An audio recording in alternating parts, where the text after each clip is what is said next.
Dios les bendiga, hermanos, hermanas. Yo le puse al tema de hoy, pensando en la celebración de ayer, el Día Internacional del Hombre, cómo terminar bien sin morir en el intento. Y cuando me refiero a morir no hablo de morir literalmente, sino cómo terminar bien sin quedarse en el camino y no quedarse en el camino. Y eso es lo que quiero compartir hoy con todos ustedes, hombres y mujeres, que podamos recibir de la palabra de Dios. Amén. Ya hemos orado para que Dios bendiga, para que su palabra nos cambie, nos transforme. Así que lo que nos toca ahora es prestar atención a lo que Dios quiere hacer en cada uno de nosotros. Amén. Muy bien. Pienso yo que nadie en su sano juicio construiría una casa pensando que a unos 6 meses, 1 año, 2 años, su casa se le va a destruir, se va a caer, se va a quemar, va a venir un terremoto. ¿Verdad que no? ¿No pensamos así? Pienso yo que nadie en su sano juicio, a los jóvenes, por ejemplo, emprenden una carrera de estudio pensando que al segundo semestre se va a quedar sin dinero, va a tener que dejar todo botado y volver a iniciar de nuevo. ¿Verdad que no es muy lógico pensar así? Pienso yo que nadie en su sano juicio piensa en formar un matrimonio, una familia, y está pensando, ok, voy a vivir unos 7 años con esta mi esposa, con este mi esposo, pero después de ese tiempo nos vamos a pelear, nos vamos a agarrar y el matrimonio va a fracasar y cada uno va por su lado. ¿Verdad que no, jóvenes? Nadie piensa así, no es muy lógico, no es muy de una mente muy sana. E igualmente nadie en su sano juicio pensaría en entregar su vida al Señor, entregar su corazón al Señor y estar pensando, muy bien, le entregué mi corazón al Señor, estoy viniendo a la iglesia, congregándome, estudiando su palabra, pero seguramente dentro de unos años, seguramente en el 2022 me voy a enfriar, me voy a apagar, voy a dejar todo botado, voy a terminar hasta blasfemando contra Dios y voy a dejar de ser cristiano y posiblemente hasta ateo me haga. ¿Verdad que no es muy lógico pensar así? Sino que todos pensamos cuando hacemos un emprendimiento, cuando cualquier cosa de nuestra vida la emprendemos, empezamos a hacerla, empezamos a caminar, esperamos llegar al final de ello en pie de lucha. Esperamos terminar bien, esperamos concluir bien. Eso es un pensamiento normal de una persona, sería un pensamiento normal de una persona. Excepto, como le digo, que no estemos en sano juicio, en sana mente. Les digo esto porque se nos ha venido enseñando estos días sobre las enfermedades mentales, sobre la necesidad de nosotros como pueblo cristiano sanar esas áreas de nuestra vida, mejorar esas áreas de nuestra vida, permitir que Dios trate con esas áreas de nuestra vida y poder terminar, como decía Pablo, ya terminé la carrera. Ya terminé mi carrera, ahora puedo ir a la presencia del Señor. Yo creo que sobre todo en el área espiritual nosotros deberíamos pensar así. De lo contrario, creo que hay un problema ahí en nuestra mente, en nuestra alma. Y si usted piensa así, déjeme decirle una cosa, yo puedo recomendarle una buena psicóloga. Porque ahí habría un problema serio. Habría una situación seria. Ahora, yo no digo que en el camino a veces uno no tiene sus bajonazos, sus situaciones, aunque nos enseñaba la semana pasada la pastora que cuando estamos llenos del Espíritu deberíamos mantenernos así y tendiendo a subir. Y no como a veces en nuestra vida, un sube y baja, un sube y baja y un sube y baja, y al final podemos terminar quedándonos abajo. Entonces, ¿por qué les decía eso? ¿Cómo terminar? ¿Cómo llegar al final de nuestra vida? ¿Cómo llegar al final y no quedarse botado, no morir en ese intento? Ahora, déjenme decirles algo. Lo más importante en todo esto es que contamos con el Espíritu Santo. Y si bien nosotros no podemos, fallamos, nos equivocamos, tenemos de nuestro lado al Espíritu Santo que nos ayuda día con día, que nos ayuda a caminar, a sostenernos, a mantenernos en pie. Amén. Muy bien. Quiero hablarles de un hombre. Ahora en estos días les mandé ahí unos mensajitos a los hombres que están en el WhatsApp de hombres que tenemos ahí, que no le damos mucho uso, por cierto. Pero hice ahí una pregunta de que cuál era su personaje o que le inspiraba más su hombre, personaje de la Biblia que le inspiraba más. Y ahí algunos me dieron algunos detalles como José, otros me dijeron creo que Pablo, Abraham, ahí varios respondieron quién era su personaje favorito de la Biblia que le inspiraba, que le enseñaba. Pues yo quiero hablarle uno que me inspira a mí, que me enseña a mí, del cual quiero compartir con ustedes, y es David. A mí me inspira, aprendo mucho de la historia de David. ¿Algunos saben dónde se encuentra en la Biblia la historia de David? ¿En cuál libro? ¿Perdón? Samuel, 1 Samuel 16, por ahí empieza el relato de la historia de David. Se extiende hasta 2 Samuel y luego Crónicas retoma, hay unas partes de la historia. Es muy linda, es muy linda. Yo estos días me la leí, precisamente porque era parte de la enseñanza, pero también porque es muy inspiradora. ¿Por qué David? A mí me inspira David porque David refleja al ser humano, refleja al hombre, a la mujer, tal y como somos. Si bien fue una persona que Dios escogió, que Dios llamó, que Dios dijo, este es un hombre conforme a mi corazón y él hará todo lo que yo le mande, David seguía siendo humano, seguía siendo un hombre como todos nosotros, con sus flaquezas, sus debilidades, pero con una permanencia agarrado de Dios. Y es lo que vamos a tratar de buscar hoy a través de esta enseñanza. Un hombre que genera esperanza, les voy a decir por qué. A veces para nosotros como cristianos caemos en la desesperanza. Yo no sé, yo creo que en las pocas predicas que he dado casi siempre utilizo esa palabra esperanza porque me gusta mucho, porque es muy necesaria en nuestra vida tener esperanza, entender que no todo se ha acabado. ¿Por qué David nos enseña esperanza? Porque David fue un hombre también que pecó, fue un hombre que se alejó de Dios en algún momento.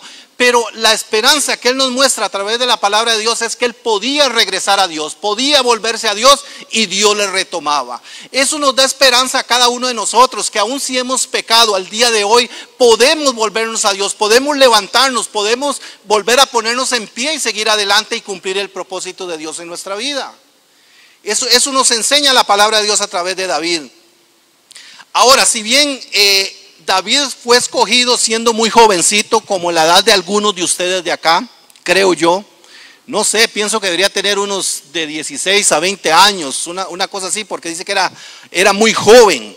Y fue llamado desde ese momento, fue buscado por Dios. Además, dice que era como alguna de las muchachas de aquí que andan buscando un David, que era muy guapo, muy elegante, creo que era macho, de ojos azules, era muy bien parecido. Y Dios le buscó a él, Dios lo escogió. Y para que fuera un hombre que cumpliera un propósito de Dios. Ahora sí, voy a relatar un poco toda la historia de David y me gustaría que presten atención. Vamos a hacer como que fuera la escuelita allá abajo. ¿Está bien? Yo por muchos años fui maestro de escuela. Y me entristece un poco que hoy por hoy cuesta que haya maestros de escuela, además de Francisco, que en algún momento estuvo, creo, trabajando con los niños, pero muy pocos los hombres se involucran en eso, en enseñar a los niños, en transmitir a los niños. Entonces eso me permitió conocer muchas de estas historias para enseñarles a ellos y ahora quiero hacerlo con ustedes. ¿De acuerdo? Niños, ¿están atentos? Gracias. Es una buena alumna.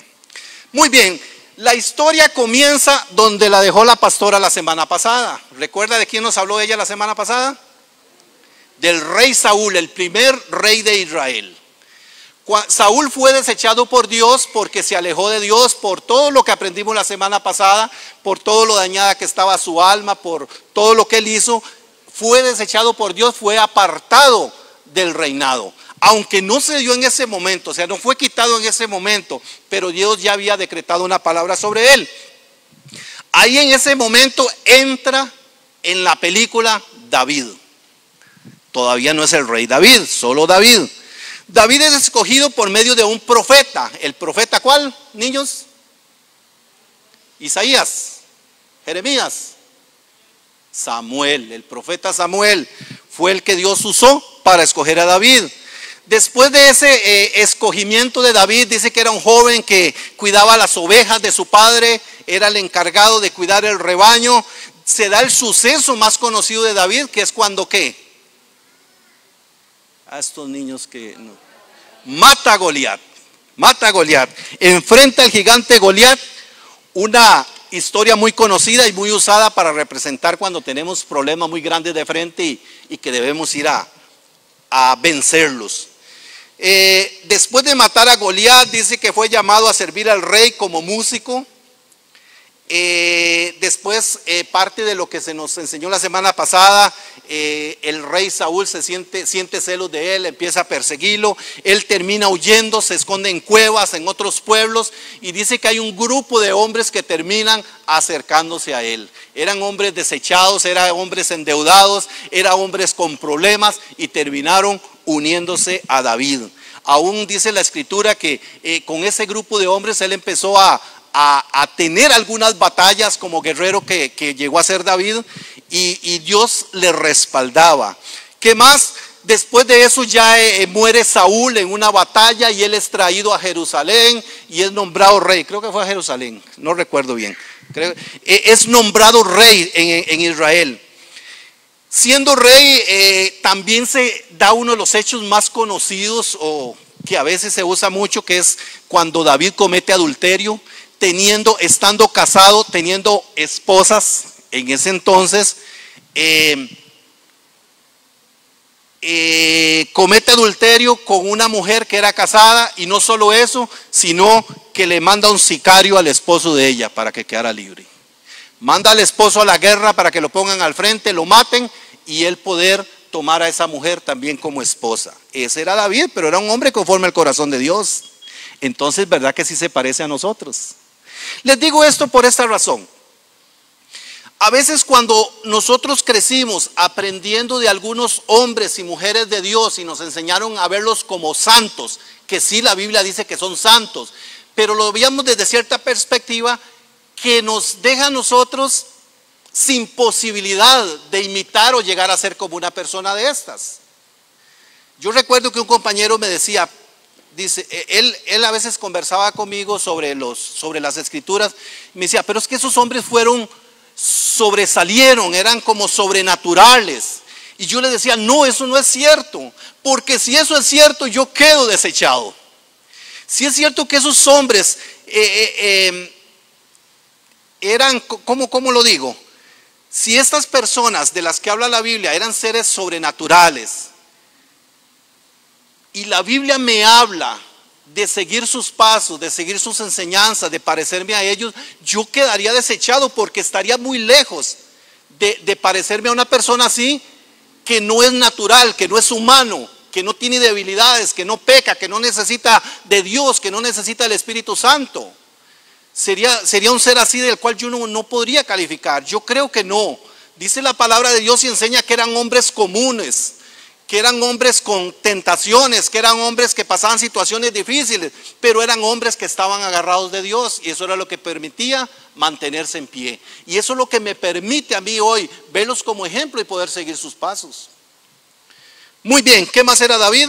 Fue un hombre, bueno, cometió adulterio, dije, asesinato, pero fue un hombre que se arrepintió cuando fue confrontado por un profeta y fue perdonado por Dios. Perdió un hijo que estaba esperando, un hijo amado recién nacido. Se da otro suceso donde un hijo de David viola a su propia hermanastra. Entonces el hermano, esta hermanastra, viene y lo mata. Este que mató al hermanastro se vuelve contra el rey David y se pone por rey. David tiene que salir huyendo. O sea, en toda la historia de David, en toda esta película de David, hay hechos interesantes que a veces no hemos escudriñado, no hemos visto, y que de ellos podemos aprender. Pero vuelvo a lo mismo de antes. Esto es lo que me da a mí esa esperanza. Me dice, David era un hombre, era un ser humano pero era un hombre que amaba profundamente a Dios. Era un hombre que estaba dispuesto a servir a Dios. Era un hombre que quería llegar al final en pie de lucha. De David podemos aprender todos, si bien estaba un poco enfocado hacia los hombres por celebrar nuestro día. Hombres, ¿celebraron su día? No, mujeres, díganme una cosa, ¿ustedes le celebraron su día a los hombres? Allá hay una que sí, qué bueno. Pero verdad que el 8 de marzo sí le mandamos un mensajito a las mujeres de feliz día de la mujer. Bueno, no es celebración, es más enfocado en conmemoración. Pero yo sé que es un día no muy conocido, pero tenemos que reivindicar este día y eso nos toca a nosotros a través de nuestras acciones, a través de lo que hacemos. Yo creo que el propósito de celebrar este día, le decía yo a los hombres ahí en el WhatsApp, es evaluarnos, vamos a ver, ¿cómo les decía yo? Es evaluarnos en el sentido de qué estamos aportando nosotros como hombres a nuestra sociedad. Usted como hombre, ¿cuál es su aporte a la sociedad costarricense? ¿Cuál es su aporte a la comunidad donde usted vive? ¿Cuál es su aporte a la familia, a su familia? Usted como hombre, ¿cuál es su aporte a su familia? ¿Será solo traer el sustento a la familia? Usted como hombre, ¿cuál es el aporte a la iglesia? Ahorita volvemos a David. Yo creo que hay un hecho innegable y lo vemos y lo vivimos. La mayoría que sirve aquí en CCA son mujeres. Gracias a Dios por los hombres que sirven, pero hay muchos que seguramente no estamos sirviendo todo lo que deberíamos servir. ¿Cierto? Hombres, yo espero que esta noche Dios nos inquiete. Y me pongo yo primero. Yo sé que yo he aflojado por ahí en algunas cosas y el primero en aprender de esa enseñanza debo ser yo. Hombres, tenemos que reivindicarnos en este día y específicamente en eso. ¿Cuál es tu aporte a CCA como hombre? ¿Cuál es tu aporte? ¿Cuál es el aporte a tu familia? Ahora, hombres, cuando le digo hombres no son solo los mayores, también los jovencitos. ¿Cuál es tu aporte a tu familia? ¿Qué estás aportando a tu familia, a tus compañeros de colegio, de universidad? ¿Qué estás apoyando en tu barrio, en tu pueblo?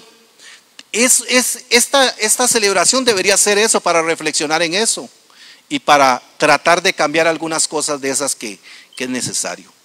Amén. ¿Me lo reciben, hombres, mujeres? Así que espere al próximo 19 de noviembre para tenerlo en cuenta y que no se les olvide. Muy bien. ¿Qué aprendemos de David? Voy a empezar con algo. Conocemos mucho de la vida de David adulto, pero ¿cómo era David de jovencito? ¿Cómo era David de adolescente, de joven? ¿Qué dice la escritura? ¿Algún joven ha leído esta historia que pueda levantar su mano? La historia de David específicamente. Ok, vamos a empezar por ahí.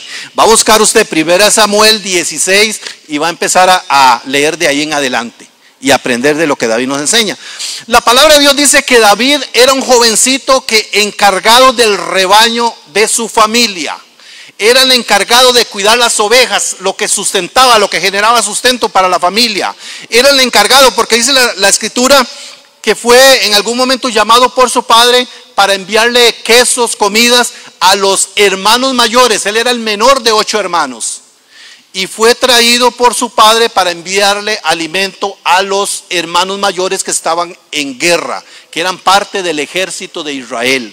Ese era David, era un jovencito. ¿Y qué nos dice eso? Que era un jovencito trabajador, que era un jovencito responsable. Y le voy a decir por qué él era responsable. Cuando el papá lo mandó a llamar para enviarle comida a sus hermanos que estaban acampando con el ejército, dice que él buscó en quién delegar las ovejas que le habían sido encomendadas cuidar. Eso habla de un jovencito responsable de la tarea que le fue encomendada en su hogar, en su casa. Tal vez usted no cuide ovejas, ¿verdad que no? Pero tal vez deba barrer la casa, tal vez deba lavar los platos, Tal vez sí, en este tiempo tenga que buscar sustento para ayudar a su familia. Tal vez tenga que ir a coger café. Yo me acuerdo, yo de jovencito, aquellos años, salíamos de clases como en noviembre, creo. Eran unas vacaciones larguísimas. Pero la primera labor que hacía uno cuando salía de clases era ir a coger café para ganar platica, ayudar a la casa, comprar su estreno. ¿Sí saben los jóvenes qué es un estreno? Ropita nueva para estrenar en Navidad, comprarse su regalo y comprar los útiles escolares del próximo año. Pero era lindo, era feo coger café, no es tan bonito, más cuando lo pican los gusanos y las hormigas, pero el hecho de ese trabajo y que le generara ese ingreso a uno era muy bonito, era muy gratificante.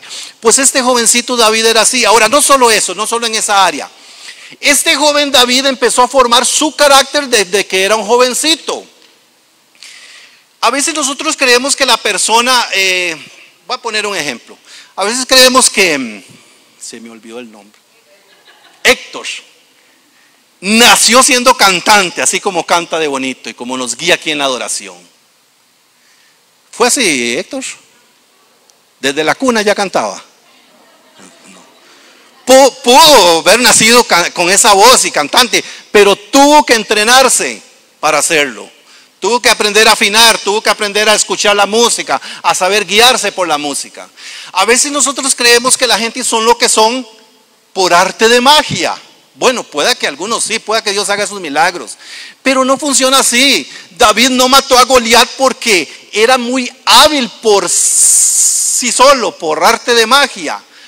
David mató a Goliat porque había sido entrenado desde que era un jovencito. ¿Y sabe cómo se entrenaba él? Cuidando el rebaño de su papá. Él usaba una honda. ¿Sí saben qué es una honda? Es un arma, una funda con dos mecatitos, ponen una piedra, es un arma muy poderosa. A la velocidad que la giran y la tiran es un arma muy poderosa. Creo que todavía en algunos países occidentales las usan. Orientales. Dice que cuando venía un león, óigame bien, niños, un león. ¿Cuánto mide un león? Un bichote así, si se pone en dos patas, lo sobrepasa uno. Y dice que él enfrentaba al león con la honda, o iba, y cuando el león o el oso venía y se robaba una oveja, él lo perseguía hasta quitarle la oveja y la recuperaba, siendo un jovencito. Eso fue lo que a él le permitió enfrentar al gigante Goliat, porque el oso y el león eran más grandes que él. Sí, siempre reconoció que con la ayuda de Dios él podía vencer al león y al oso. Pero ¿qué nos enseña esto? Jóvenes, si están prestando atención, jovencitos, el entrenamiento para lo que ustedes van a hacer de adulto tienen que empezarlo ahora, tiene que ser ahora, tiene que ser en este tiempo. A mí me bendice ver algunos jóvenes que están ya discipulando a otros, que están siendo usados en diferentes áreas aquí de la iglesia, porque los está preparando para suplirnos a nosotros, los que ya peinamos canas. Ya nosotros vamos un poco de salida. Ustedes son la nueva generación. Ahora que vean los chiquitos y las niñas danzando, digo yo, Señor, que esa generación sea mucho mejor que nosotros, sea el doble mejor que lo que hemos sido nosotros. Que Dios les bendiga a ellos, que esa actitud, esa acción de venir aquí, esa actitud de venir a una red, de sacar su tiempo, de ser discipulado, de estudiar la palabra de Dios, de congregarse, de venir al culto, se multiplique en su vida y les prepare para lo que van a hacer ustedes de adultos. Así se entrenaba el joven David. Eso formó su carácter. Él no fue lo que fue cuando grande por arte de magia. Es más, me voy a atrever a decir, ni por obra del Espíritu Santo, ya de adulto. Él empezó a cosecharlo por obra del Espíritu Santo desde un inicio, desde joven, amando a Dios, viviendo para Dios. ¿Qué más nos enseña David de jovencito? Era un muchacho con talento. Es interesante porque dice, la semana pasada la pastora nos mencionaba que cuando un espíritu maligno venía sobre Saúl y lo afectaba, buscaron un músico para que viniera a tocar el arpa y él se calmaba. Es una palabra bien bonita y la pastora lo dijo la semana pasada, la música produce sanidad. Esa música, sobre todo música guiada por Dios, produce sanidad en el alma. Pero ¿por qué le trajeron a David? Cuando Saúl pidió que le buscaran un músico, uno de los criados dijo: yo conozco un muchacho que toca muy bien el arpa, y lo mandaron a llamar. ¿Eso qué significa, hermanitos, hermanitas, jóvenes, adolescentes? Que su don, su talento, su habilidad era conocido, no estaba escondido. Que la gente sabía que él era un músico, no solamente cuidaba ovejas, no solo cuidaba el rebaño, también era un buen músico, y la gente le conocía, y cuando fue necesario usar ese talento, ahí la gente pudo buscarlo. Ojalá ustedes, jovencitos, ahora en la noche talentos, muestre su talento. Pero no solo ese tipo de talento, sino el talento de predicar, el talento de discipular, el talento de servir. Vean, yo seguiré insistiendo en el área en que estoy, que es de los ujieres. No sé por qué se nos desaparecieron los jovencitos de ser ujieres. Antes teníamos, bueno, tenían otro nombre, creo. Pero habían muchos jovencitos que nos ayudaban aquí a atender la iglesia, al tiempo de culto, y se nos desaparecieron. Eso también es un talento, una habilidad de servir al Señor en esa área, en servir a los hermanos. Muy bien. ¿Qué más aprendemos del David jovencito? Creo que con eso es suficiente. Bueno, algo interesante. Ahora más tarde lo toco, pero David, antes de enfrentar a Goliat, no solo enfrentó al león y al oso, enfrentó a su papá, que cuando el profeta vino a buscar quién era el rey, hijo de Isaí, no estaba ahí. Enfrentó a sus hermanos, que cuando él llegó a la batalla y preguntó quién es ese que está ofendiendo al pueblo de Israel y a mi Dios, y le dijeron: no, quítese de aquí, usted es muy carajillo para esto. Y enfrentó al gigante Goliat, que le maldijo, que le dijo que él no era un perro para que viniera a comparlos. Antes de enfrentar al gigante, él enfrentó el rechazo, enfrentó el no tomarle en cuenta. Pero él sabía quién era él sabía quién era su Dios. Y eso le digo a ustedes, jóvenes: ustedes tienen sueños, ustedes tienen anhelos, ustedes tienen visión. Ustedes tienen que aprender a mantenerla, aunque nosotros los viejos a veces los hagamos a un lado por error nuestro. Aunque a veces nosotros los papás, perdón que use esta palabra que usamos acá, no le demos pelota. Usted tiene que pararse firme y decir: no, Dios me ha llamado a hacer esto y es lo que yo voy a hacer. Sí, sin irrespeto, pero usted puede explicar, puede hablar, puede razonar con las personas que te quieren hacer a un lado. Eso enfrentó David jovencito antes de vencer al gigante Goliat. Y de David adulto, ¿qué aprendemos, hermanos y hermanas? Mucho, ¿verdad? Hay muchos salmos que nos hablan, que expresan lo que vivía David. Yo lo que más me inquieta de David y lo que más me llama la atención era cuánto amaba él al Señor, cuánto amaba a su Dios, cuánto se daba por su Dios. Y aprendemos con David, como le dije al principio, y nos da esperanza que aunque fallemos, que aunque pequemos, porque seguimos siendo humanos y tenemos una tendencia al pecado, que conste, no estoy diciendo alcahuetear, que ya la semana pasada nos habló el Señor duro en ese sentido. No es tiempo de alcahuetear pecado. Pero también tenemos que reconocer que somos humanos, que tenemos debilidades y que tenemos que empezar a fortalecerlas en el Señor. Tenemos que ser conscientes de que necesitamos depender de Dios para sostenernos en pie y llegar al final. Y eso es lo que nos muestra David en la historia de su vida. Eso es lo que nos habla David, de cómo él dependía de Dios, cómo él era un adorador de Dios, cómo era alguien que buscaba desde niño. Dice que él, aun cuando él va a enfrentar a Goliat, él la frase que usó: yo voy en el nombre de Jehová de los ejércitos. Y eso habla de que era un hombre que conocía a Dios, que conocía quién era su Dios y que conocía el respaldo que Dios había puesto sobre él. que conocía que Dios estaba de su lado. David tenía un corazón bondadoso, un corazón que sabía amar a los demás. Cuando él andaba huyendo de Saúl, y dice la escritura que se escondía en cuevas en otros pueblos porque Saúl andaba buscando literalmente para matarlo, lo persiguió varias veces. Y dice que llegó un montón de gente a seguirlo a él. Primero del mismo Israel lo siguió un poco de gente, porque conocían quién era David, porque ya su fama, su buena fama había corrido. Pero no solo esa, sino que más gente que estaba en problemas se acercaron y se unieron a él. Y David no los rechazó, no los hizo a un lado. Mucha gente esta era desechada de la sociedad, y David lo que hizo fue recibirlos y empezó a liderar sobre ellos.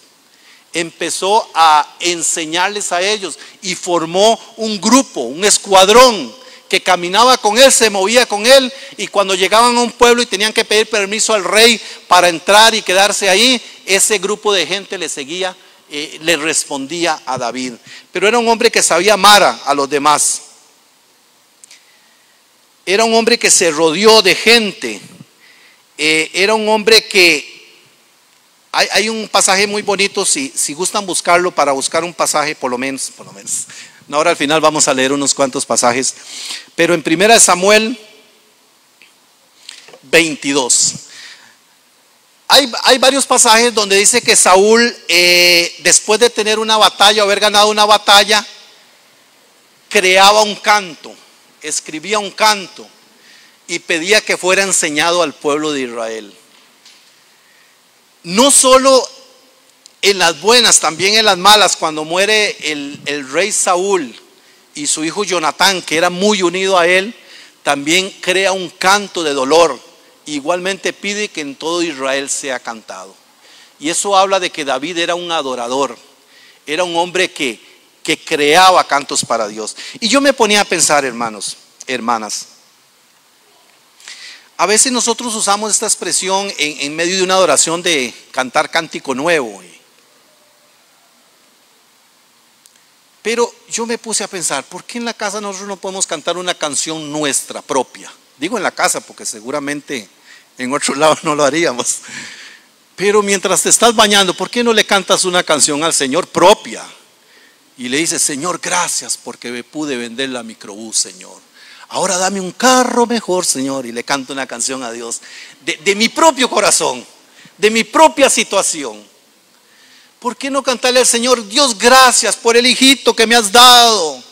Gracias, Dios, porque respondiste a mis oraciones. ¿Sabe qué es el canto? ¿Sabe? Yo a veces me quedo pensando si nosotros como iglesia, ahora que la pastora decía, sí, el culto es para Dios, no es para nosotros. Y yo a veces me quedo pensando y pensando en mí mismo, ¿realmente nosotros estaremos siendo conscientes de qué es lo que venimos a hacer aquí durante todo este rato? Y es asunto de pensar, de entender, de meditar.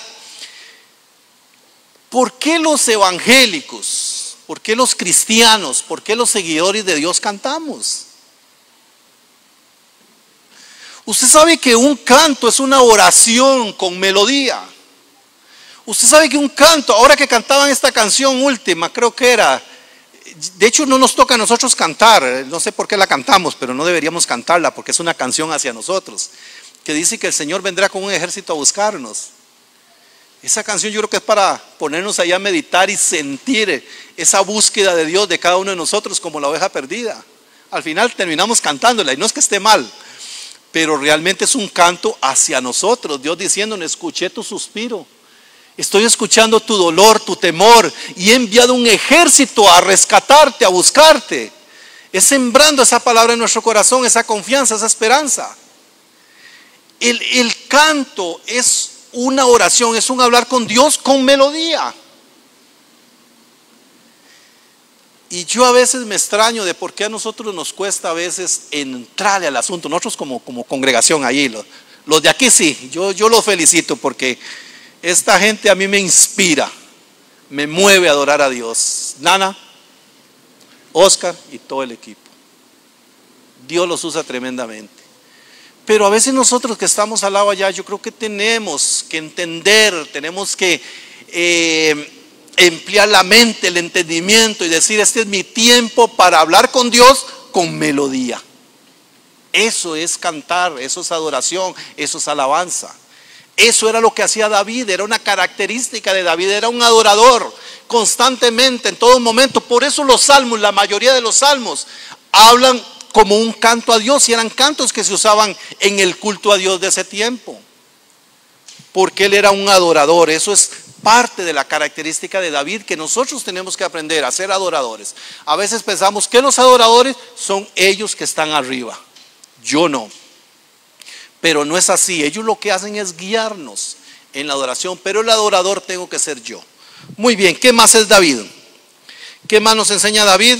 Bueno, fue un hombre que pecó, un hombre que se arrepintió, que buscó el perdón de Dios. En algún momento, un culto pasado, leímos el Salmo 51, donde David expresa su arrepentimiento delante de Dios, donde se duele, y de hecho ellos se arrepentían y lo hacían de una forma expresiva. Dice que se echaban ceniza, rasgaban sus ropas. En algún momento habla la escritura de que para el judío era muy importante la barba. Algunos se cortaban media barba y era una deshonra, una deshonra, pero era una forma de decir, he pecado, estoy mal. Ahora me tengo que esperar un tiempo hasta que me vuelva a crecer, porque necesito que Dios me perdone, necesito volverme a levantar. Eso es parte de lo que aprendemos de David. Le decía en 2 Samuel 22, a ver si ustedes conocen ese pasaje. ¿Lo tienen? ¿Sabe que eso es un canto que nosotros cantamos y es un salmo de David? Dice, Jesús es mi luz y mi salvación, ¿de quién temeré? Jesús es la fortaleza de mi vida, ¿de quién he de atemorizarme? ¿No le suena parecido a David enfrentando a Goliat? Esa era la forma en que él lo hacía. Cuando ganaba una batalla, él creaba un canto y lo dedicaba a Dios y le daba la honra y la gloria a Dios. Jesús es mi luz y mi salvación. Ojalá lo lean. Eso es un canto que nosotros retomamos a nuestra forma, a nuestro estilo, y lo cantamos. Seguro si oímos cantar a los hebreos esos cantos nos van a sonar rarísimos, pero nosotros tenemos que hacerlo en nuestro contexto. Tenía un corazón bondadoso David. Ahora quiero decirle también algo a las mujeres. Ya les dije algo de David hacia los niños, hacia los hombres adultos. Creo que no tenemos hombres ancianos, ¿verdad? Solo yo. Solo yo, que me llegaron las canas muy temprano, pero no crean. No se dejen llevar.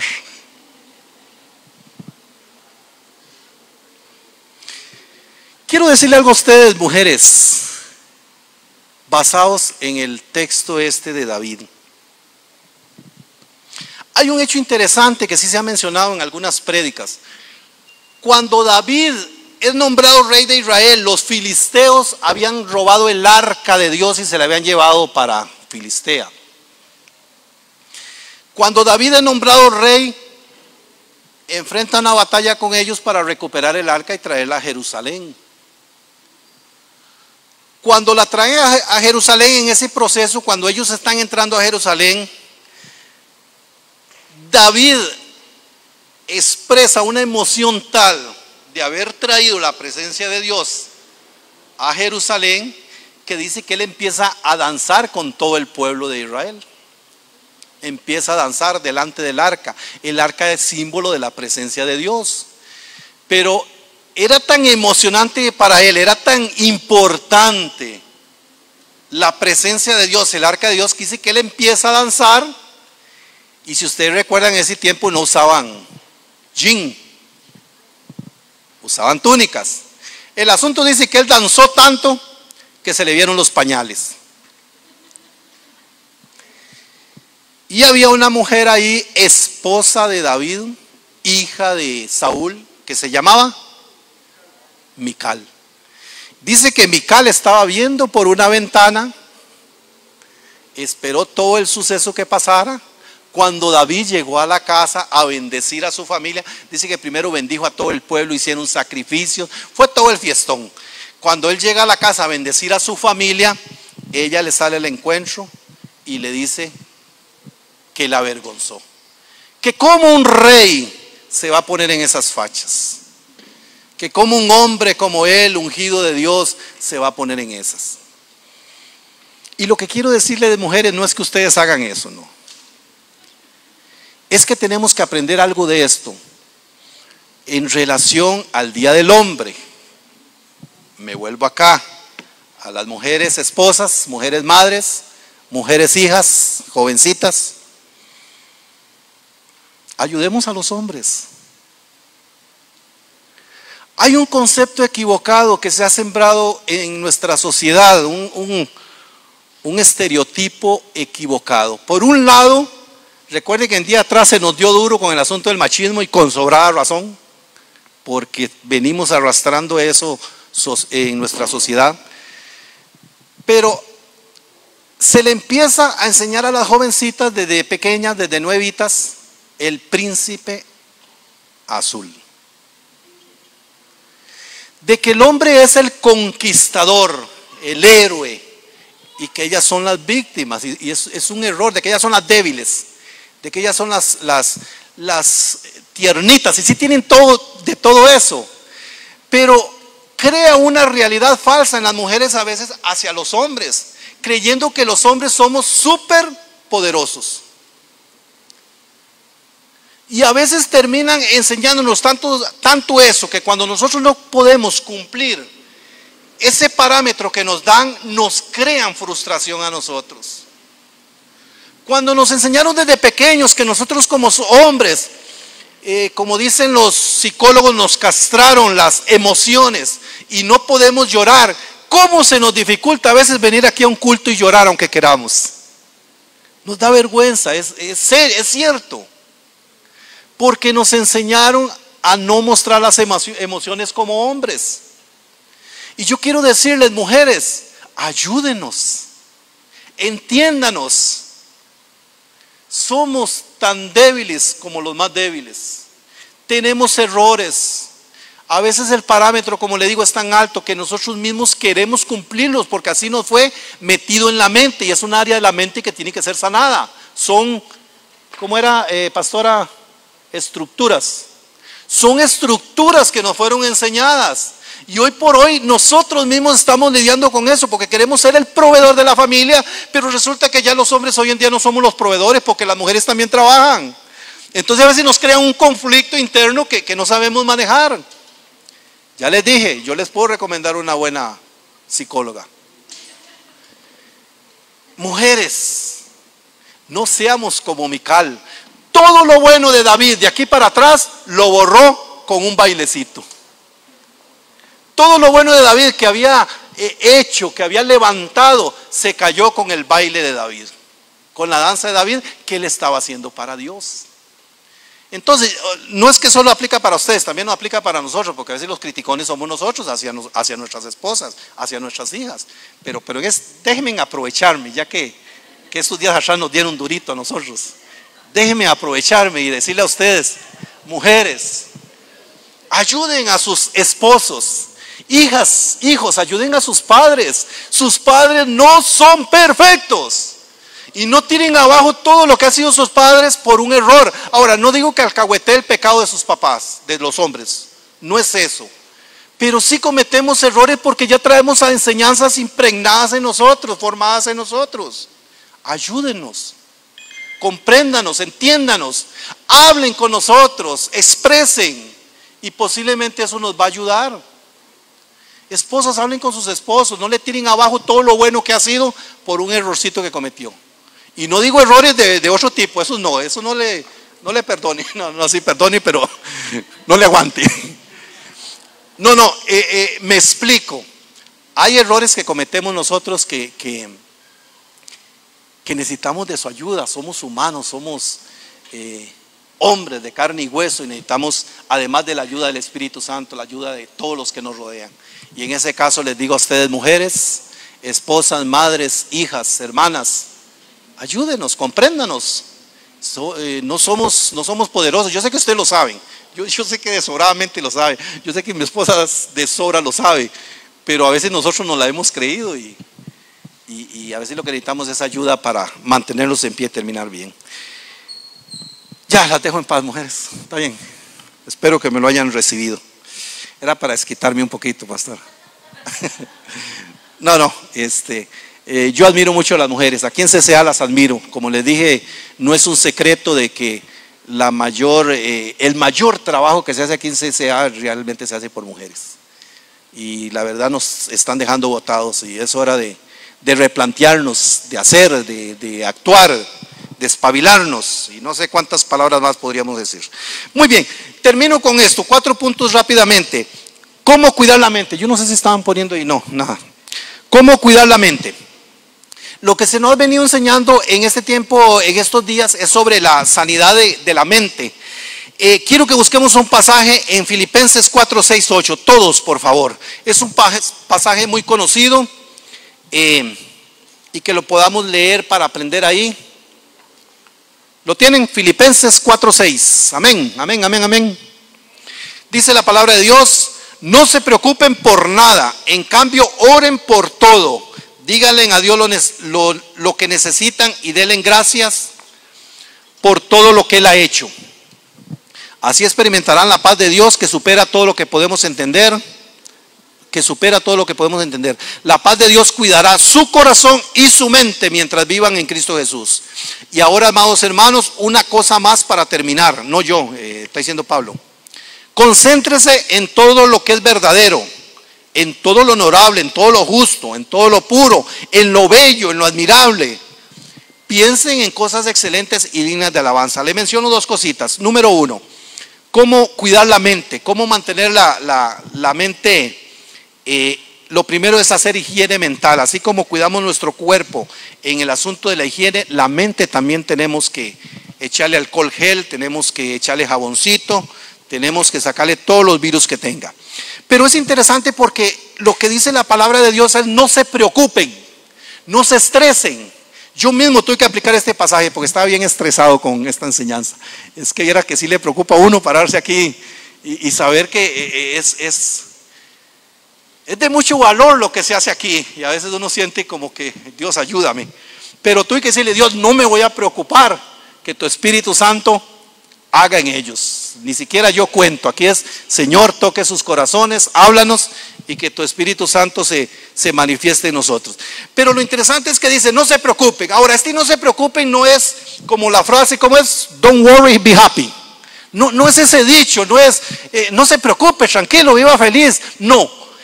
No se preocupe es: no se preocupe, ponga su confianza en Dios. Vea que primero dice: no se preocupen por nada, en cambio oren por todo. Ese no se preocupe está basado en la oración. No se preocupe porque ya lo llevaste delante de Dios. Ahora, algo interesante es que dice: oren por todo, díganle a Dios todo lo que necesita. Pero seguidamente dice: denle gracias a Dios por todo lo que han recibido. Vean qué bonito y qué interesante. Pongan delante de Dios todo lo que ocupan, lo que necesitan, pero a su vez denle gracias por lo que ya han recibido. ¿Qué significa eso? La ilustración que se me venía a la mente es una escalera, unas gradas. Cuando yo subo un escalón, ese escalón es el que me permite subir al segundo. Cuando yo vengo delante de Dios y pongo todo en oración, pero a la vez digo: Dios, okay, voy a poner un ejemplo. Dios, ayúdame a conseguir trabajo. Lo pongo delante de ti, lo traigo delante de ti. Pero Dios, gracias por esos 7 años que tuve un trabajo. Gracias porque con eso alimenté a mi familia. Gracias, Dios, porque durante ese tiempo me pude sostener a mi familia. Ese es el escalón que me permite ahora confiar en el escalón que tengo que subir de fe. No sé si me explico. Pongan todo delante de Dios y a la vez denle gracias por lo que ya ha recibido. Porque nosotros somos muy dados a pedir, a poner lo que necesitamos, pero olvidamos lo que hemos recibido. El pueblo de Israel tenía esa forma de ser. Ellos decían: Señor, ponemos todo en tus manos, pero gracias por habernos sacado de Egipto, gracias por habernos cruzado. Ellos tendían a recordar todos los hechos que Dios había hecho en su vida. Nosotros tenemos que hacer igual. Dios, pongo mi vida en tus manos, pero gracias por lo de aquí para atrás que me has dado. Eso es lo que crea en la mente, sana la mente, limpia la mente, es crear confianza, fe en Dios. Y además dice que debemos concentrarnos, enfocarnos, pensar en lo bueno, en lo verdadero, en lo honorable. Yo soy muy dado, rápidamente les digo, soy muy dado a ver noticias. Pero qué negativo es ver noticias a veces. Y más si las veo en la mañana, mediodía y en la tarde y en la noche, para cerrar. Y he tenido que aprender de eso. Ahora, no se vaya al otro extremo. Usted necesita ver noticias porque necesita saber dónde tiene que usar el código QR. Si usted no ve noticias no va a saber y va a llegar a algún lado. O sea, es necesario hacerlo. Pero entiendan el punto. Enfóquese en lo que es bueno. No pierdan de vista las cosas buenas, agradables, excelentes. Número 2, renovar el entendimiento con la palabra. Romanos 12:2 es muy conocido. El motor de la vida es la mente, lo que mueve el resto de nuestro ser es la mente. La palabra de Dios en Romanos 12:2 dice, no vivan ya según los criterios de este tiempo moderno, no se amolden a este tiempo. Al contrario, cambien su manera de pensar para que sí cambie su manera de vivir. David supo renovarse, David no supo amoldarse. Si él se hubiera amoldado, le hubiera hecho caso a su papá. No, mi papá no me llamó a la reunión de escogencia del rey. No, mis hermanos no consideran que yo sea apto para ir a pelear. Él se hubiera desechado, se hubiera autodesechado. Él supo renovar su mente. No se amolden al pensar del mundo. No se amolden, no se vivan bajo los criterios que tiene el mundo. Yo no puedo desechar todo lo del mundo porque me muevo en el mundo y vivo en el mundo. Pero tengo que aprender a guiarme bajo los criterios de Dios, a poder meter los criterios de Dios, los valores de Dios, los principios de Dios en mi vida para que sean los que me guíen. Número 3, arrepentimiento y renuncia a maldiciones y pecados que esclavizan. Les digo algo, hermanos. Yo creo fielmente en el orar, en el interceder por sanidad en esta área, por renunciar. La semana pasada hacíamos una renuncia, creo la pasada y la antepasada, a pecados, a cadenas. Ahora inclusive en la oración también se usó, creo que Nana lo usó también, romper con cadenas que traemos de maldición. Pero yo creo también, hermanos, que a veces eso parte de adquirir conciencia. Yo le pido a Dios, dice la palabra de Dios que tenemos la mente de Cristo, yo le pido a Dios que nos haga cada día más inteligentes. Porque a veces hay cosas que nosotros podríamos sanarlas a través del entendimiento. Aún el arrepentimiento, está bien, yo sé que cuando Dios nos toca, nos derrite, lloramos. Pero hay pecados que lo que hay que hacer es tomar una decisión y decir, lo que estoy haciendo está mal, no lo hago más. A veces es más que una oración, a veces es más que te impongan las manos, a veces de hecho es una decisión tuya. Y la decisión viene de venir a los cultos todos los sábados o domingos. Esa decisión parte de conocer la palabra de Dios. Esa decisión inicia en la relación y la cercanía con Dios. Pero a veces dejamos de lado el entendimiento y el razonamiento y queremos que todo sea místico. El otro punto está muy relacionado, bueno, siga la paz, cuidar la paz, ya estoy acabando por el tiempo, pero también la última es ser llenos del Espíritu Santo. Y aquí también les voy a decir algo que yo creo, perdón pastora si no es así, no me excomulgue, Igualmente creo que la llenura del Espíritu Santo y el mover de Dios, y cuando Dios nos toca, algo sucede en nosotros, y a veces lo que hacemos es llorar, a veces es caer de rodillas, muchas cosas. Pero también déjeme decirle una cosa, la llenura del Espíritu Santo es la vivencia con Dios día a día. Porque lo demás podría ser emocional, no digo que no lo sea del Espíritu, pero podría volverse emocional. ¿Cuántas veces en un encuentro fuimos hombres? Les digo porque ahora algunos me han estado diciendo, pero ¿cuándo hacemos un encuentro? Está bien, Dios sabrá. Pero ¿cuántas veces fuimos a un encuentro y al final se volvió emocional? La llenura del Espíritu Santo es tener su Espíritu viviendo en mí para seguir caminando, para seguir adelante, para vencer el pecado, para vencer la tentación.